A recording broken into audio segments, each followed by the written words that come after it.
It's 10 o'clock. This is Sky News at 10. Our top story. A security guard accused of being obsessed with Holly Willoughby goes on trial for plotting to kidnap, rape and kill the TV presenter. Princess Anne admitted to hospital with concussion after an injury believed to have been caused by a horse on her Gloucestershire estate. Also tonight, a desperate family still waiting for answers. The investigation into the disappearance of teenager Slater on Tenerife enters its second week. Battling against the odds, the Prime Minister promises an investigation into the betting allegations plaguing his election campaign. A conspiracy of silence over tax and spending. The accusation that politicians are leaving voters in the dark about the pain coming after the election. Plus, ready to level up, Gareth Southgate admits there's room for improvement from his England team ahead of their showdown with Slovenia tomorrow. I don't need to engage in external because I'm my own biggest critic. We know what we've done well. We're very honest about that. We know where we need to be better. And we'll take a first look at tomorrow's front pages. That's in our press preview from 10:30 right through to midnight.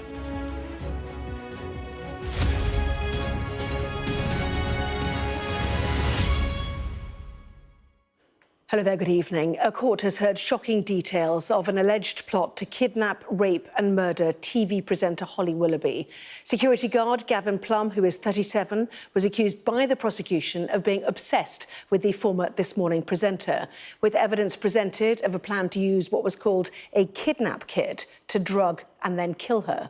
Mr. Plum was arrested after an accomplice he met online turned out to be an undercover police officer. He denies all the charges. Here's our crime correspondent Martin Brunt and a warning that his report contains graphic details of the alleged plot. Hi, good morning and welcome to your Wednesdays this morning. Holly Willoughby quit her This Morning show days after police uncovered an alleged plot to kidnap, rape and kill her. A jury was told Miss Willoughby, one of TV's biggest stars, had waived her right to anonymity at the start of the trial of the man who's said to have planned her murder. He's Gavin Plum, a 37-year-old security guard from Essex. The prosecution said he'd developed an obsession with the TV presenter over several years and discussed killing her with others online. Plum denies soliciting murder and encouraging another to kidnap and rape Miss Willoughby. Plum listened in court as jurors heard how he was caught when he tried to recruit an accomplice online. He turned out to be an undercover police officer in the United States.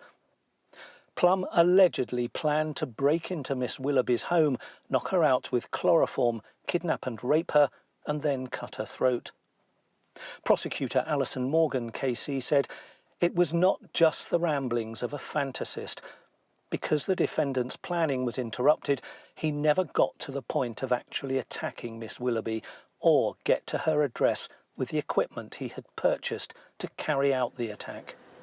Jurors were told that Gavin Plum discussed his plot to kidnap, rape and murder Holly Willoughby with others online, telling one of them, "Getting her has been my ultimate fantasy for way too long.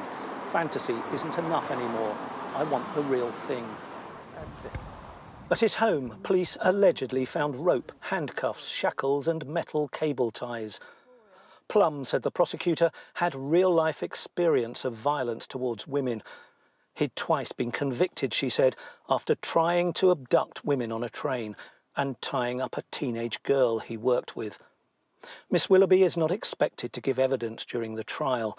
The hearing's expected to last for 2 weeks. And Martin joins us live from Chelmsford. So, Martin, a day when the court heard some disturbing details about this alleged plot. The court did, and at the start of the trial, the judge warned jurors to guard against their emotions when listening to some of the detail that was expected. According to the prosecution, when Gavin Plum was talking online to some of those he was hoping to recruit to his plot, he said that he planned to use chloroform to stupefy, to knock out Holly Willoughby, but not just her, to use it on her husband as well. And he also told people he was conversing with by computer that he expected Miss Willoughby to comply with him, not to put up a fight if he threatened to go near her children. According to the prosecution, he also talked of repeatedly raping Holly Willoughby. He also shared online what the prosecution called deep fake pornographic images of Holly Willoughby. And after outlining the kidnap plot unwittingly to that undercover police officer, that officer asked, well, what happens at the end? To which, according to the prosecution, Plum replied, slit her throat. Now, the prosecution has finished outlining its broad picture of the prosecution case against Gavin Plum, and tomorrow, first thing in the morning, jurors will start to hear from the first prosecution witnesses. Martin, live there in Chelmsford. Thank you. Buckingham Palace has said that Princess Anne is in hospital with minor injuries and concussion after an accident on her estate in Gloucestershire. The exact cause is unconfirmed, but it's understood her head injuries are consistent with the impact from a horse's head or legs. It will now mean a leave of absence for the woman, often called the hardest working royal. Here's our royal correspondent, Rhiannon Mills. Just over a week ago, we saw how accomplished Princess Anne is when it comes to riding horses, taking part in the procession at Trooping the Colour. But now it seems a freak accident at home has left her in hospital. Buckingham Palace said the Princess Royal has sustained minor injuries and concussion following an incident on the Gatcombe Park estate yesterday evening. Her Royal Highness remains in Southmead Hospital, Bristol, as a precautionary measure for observation and is expected to make a full and swift recovery. The King has been kept closely informed and joins the whole royal family in sending his fondest love and well wishes to the Princess for a speedy recovery. The injuries were to her head, and while it's not exactly clear what happened, it appears she may have been kicked or headbutted by a horse. But as with any concussion case, she will be treated with caution. Princess Anne, like the rest of the royal family, was brought up around horses, and for her, it's been a huge passion. She even competed in the Olympics. But royal duties since then have come first. Known as one of the hardest working royals, her help invaluable in the months when the King couldn't do public engagements because of his cancer diagnosis. Over the years, Princess Anne has affectionately gained that reputation as being a no-nonsense royal. She doesn't seem to particularly like the spotlight or a fuss. But as an important senior working royal, the palace clearly decided they had to put out this statement about her health, especially as she remains under the observation of doctors in hospital. Her engagements for this week have been cancelled, and it's understood she won't be travelling to Canada on behalf of the King later this week. But the palace continued to stress her ongoing hospital stay is a precaution for a woman not used to letting anything hold her back. Rhiannon Mills, Sky News at Buckingham Palace. It is a week since British teenager Jay Slater went missing on the Spanish island of Tenerife while holidaying with friends. And despite an extensive search by mountain rescue and police, the authorities are no closer to establishing what happened to the 19-year-old, leaving his family desperate for answers. From Tenerife, Shingi Marurike sent this report. He's holding on to hope with everything he has. But Warren Slater's search for answers has gone on for more than a week, and it's taking its toll.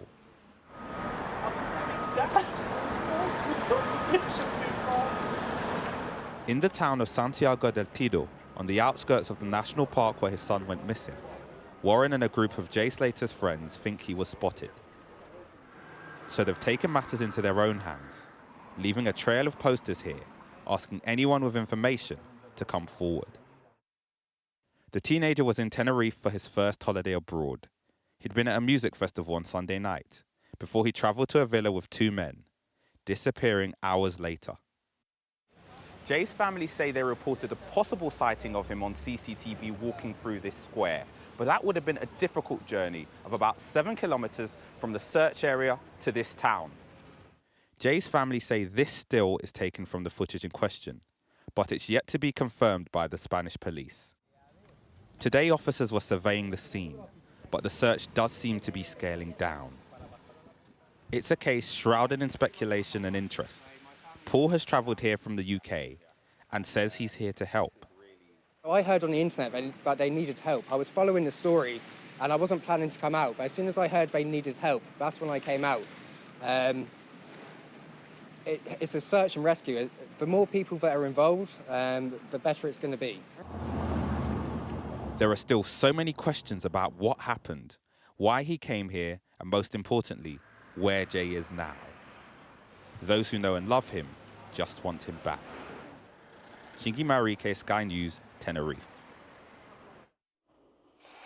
Rishi Sunak has said that the Conservative Party is conducting its own investigation into betting allegations surrounding the party.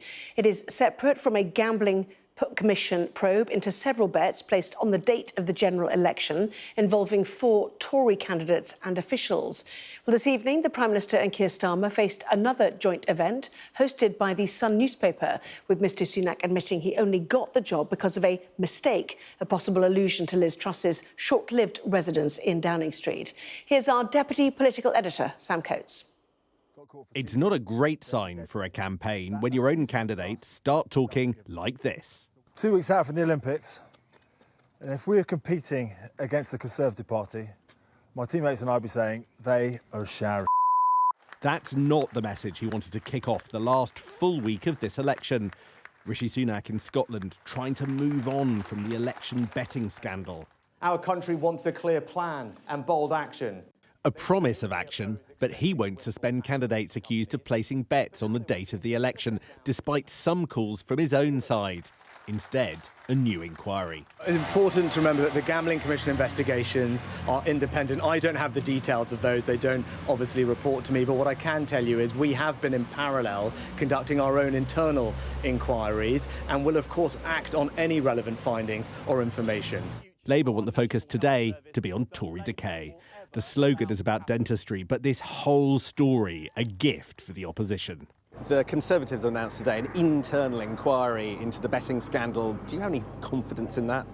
I have as much confidence in the Conservative Party on ethics and integrity as I do a chocolate fireguard. Why doesn't he come out today and tell us who's implicated, who's under investigation and what he's going to do about it? A probe supposedly starting in here, Tory HQ. But is it really serious? So an investigation announced today, but gambling industry sources tell me that they can't share any of the details with Conservative headquarters behind me. So what this amounts to is an attempt to regain the political initiative, which they hope will put the focus back on their rivals. Keir Starmer on the march at a school in Kettering, promising these kids a brighter future. But do his sums really add up? A leading think tank accused the 2 main parties of hiding the need for tax rises or spending cuts after the election. The Labour leader says he can defy the experts. Yes, we need to invest in our public services. I ran one for 5 years. I believe in that. Yes, we need to grow our economy. I don't actually agree with these forecasts that are premised on the basis that we cannot grow the economy, that things cannot be better than they are now. They can be. That's the change on offer. Rishi Sunak ending the day in Chelsea. He hoped this election would be about the risks of Labour, but gaffes and scandals eclipse these efforts. Just 10 days to turn it around. Sam Coates, Sky News. And there is a full list of the candidates standing in the Colchester constituency on your screen now. There are 6 of them altogether.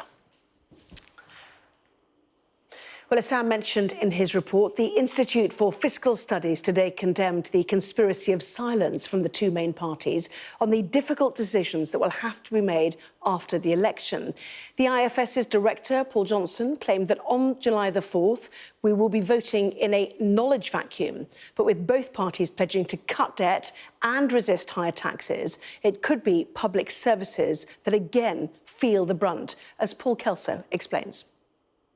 Both Labour and the Conservatives are promising to increase public spending, but not to raise significant taxes or increase borrowing. And with economic growth stagnant, The Institute for Fiscal Studies say they are not being honest about the trade-offs that lie ahead. Now, we know what the parties say about overall public spending, but not individual departments. These are the numbers we know. In the last budget, the Chancellor said overall government spending would grow by around 1% for the next 5 years. Labour's manifesto implies an increase to 1.21%. The Conservatives a little lower than 1% because of their tax cuts. Now, you might think you can spread these evenly across all departments. We've got health, we've got foreign aid and defence and education. They're the protected departments.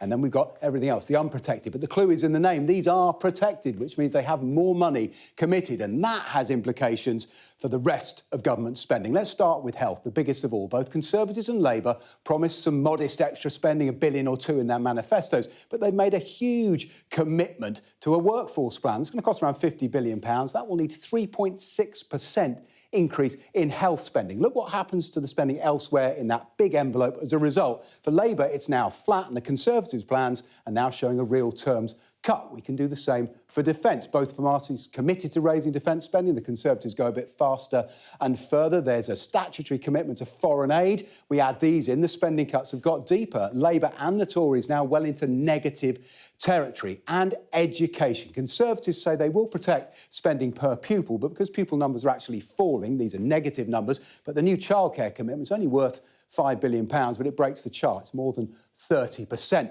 When we've done that, it means what's left for everything else? Well, it's minus 0.8% cuts if Labour are in charge and minus 2.5% if the Conservatives. What does that mean for the underprotected departments? It means the justice system already facing court backlogs and overcrowded prisons, welfare, record numbers of long-term sicks, local government, huge pressure on child services and housing already, plus transport and everything else, all facing significant real-term cuts. We see them over here that look a lot like austerity. Unless taxes rise, borrowing increases, or significant growth arrives in the forecast by the autumn. Now, we don't need the IFS to tell us that public services are under pressure, and we all know that the money has to come from somewhere. So perhaps it's no wonder that these parties don't want to spell out precisely who is paying before polling day. Paul Kelso there. Well, the UK is facing a homelessness crisis, and those affected are some of the most vulnerable in our society, including a rising number of older people. As the election approaches, our people and politics correspondent Nick Martin went inside one of London's busiest drop-in centres and heard a plea for politicians to honour the broken pledges of the past. Trevor is 54 years old and homeless. He says he's worn out. Not just because he doesn't have a home. He says he's tired of broken political promises. Every government has always said, we're going to do this, we're going to do that. They're not doing enough things for homeless people. It's like we're forgotten. Britain is in the midst of a housing crisis, with all of the political parties promising solutions, with people like Trevor caught in the middle. This drop-in centre for the homeless in Brent, northwest London, is run by Crisis. And this is the first time they've ever let cameras in to see the work that they do. Over the last 6 months, we've seen a 40 to 50% increase in footfall of people approaching us for support, which is huge. And we're seeing a lot more older adults recently, so people in their 60s, 70s and 80s who have been in insecure accommodation, who are not able to stay there anymore, who have been sofa surfing. Hello. Trevor is now desperate for some help. Worrying new figures reveal that homelessness in later life has jumped by 13% in the last year. Nearly 14,000 older people are now homeless or threatened with it. This is now a huge election issue. But the Conservatives have never met their 2019 manifesto promise to build 300,000 new homes a year. Labour promised they'll build 1.5 million in the next 5 years, but there's no specific target for social or affordable homes. This centre is full of people who've been failed by the housing system, and many of them have told me that they feel forgotten about. But there is one thing that each and every one of them can do to make their voices heard. And with the general election just around the corner, everyone here is being encouraged to sign up to vote. Have you voted before, Trevor? Yes, I have. When was the last time you voted? Brexit. Is there any reason it's been so long since you voted? Yeah, it's having belief in government. Yeah, right. And it's like, they've really not given me like the inspiration for, yeah, I believe this guy, I'm gonna go vote for him. I've never seen no MP or no politician or parliament walking around in London. Never? Never. Trevor says he still might use his vote if he hears something worth voting for. Nick Martin, Sky News, North West London. The number of people killed in a gun attack in the Russian Republic of Dagestan has risen to 20. A group of armed men shot at a synagogue and a church in the city of Derbent, located on the Caspian Sea. Almost simultaneously, reports appeared about an attack on a church and a traffic police post in the Dagestan capital, Makhachkala. Here's our Moscow correspondent, Ivor Bennett. There's a lot we still don't know about this attack, which continued long into the night. It apparently ended with a shootout in the grounds of Dagestan's main Orthodox cathedral. But who the gunmen were and their wider affiliation is still unclear. That hasn't stopped some from making a surprising conclusion, though, that foreign forces were involved. Будут проводиться последующие оперативно-розыскные и следственные мероприятия. Further operational search and investigative measures will continue until we've identified all members of these sleeping cells, which were certainly prepared, including from abroad. Sergei Melikov is the regional governor and visited the scenes of the attack today. A church where a 66-year-old priest is said to have been brutally murdered, and a synagogue that was set alight. He didn't provide any evidence for his claim of foreign involvement, and he's not the only one asserting it. The local MP insists there's no doubt Ukraine and NATO are connected. But as this predominantly Muslim region begins 3 days of mourning, others are less sure. It recalls previous attacks by a homegrown Islamist insurgency the FSB said they defeated in 2017. But there's a fear it's returning. It's clear that the threat from radical Islamism in Russia is increasing. The main goal of this terrorist attack was not just to kill some governmental authorities, but to provoke anti-Muslim pogroms in Russian cities. It comes 3 months after the deadly assault on Moscow's Crocus City Hall. Over 140 people were killed in Russia's worst terror attack in 20 years. It was claimed by Islamic State, but that didn't stop the authorities from blaming Ukraine. And as we've seen here, there are similar attempts, because it helps to reinforce the wider narrative that Russia's under attack from the West. Ivor Bennett, Sky News, Moscow. The former nurse Lucy Letby has told her trial she never intended to harm any baby in her care. Letby is accused of attempting to murder a baby identified as child K at a hospital in Chester. She denies the charge. She's already been found guilty of 7 counts of murder and 6 of attempted murder. The Met Office recorded the highest temperature of the year so far today at 28.3 degrees at Wisley in Surrey.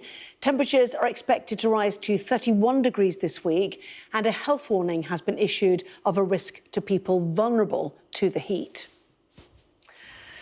8 people have died in a fire at a building outside Moscow. Some were trapped on the top floors, and 1 man jumped to his death. Another with serious burns was seen falling from the building. More than 100 firefighters and 40 vehicles were used to bring the fire under control. The cargo ship that lost power and crashed into the Francis Scott Key Bridge has finally left Baltimore nearly 3 months after the bridge collapse. The ship was escorted out of Baltimore by 4 tugboats and is heading for Virginia, where the remaining containers on board will be removed. Officials say they hope to rebuild the bridge by 2028. To the Euros now, and England are guaranteed to qualify from their group following results in tonight's matches, but failure to win tomorrow against Slovenia could mean a tough knockout match against hosts Germany. Earlier, Gareth Southgate said he was his own biggest critic, but after 2 games with lacklustre performances, he says his team are ready to move to the next level. Here's our sports correspondent, Rob Harris.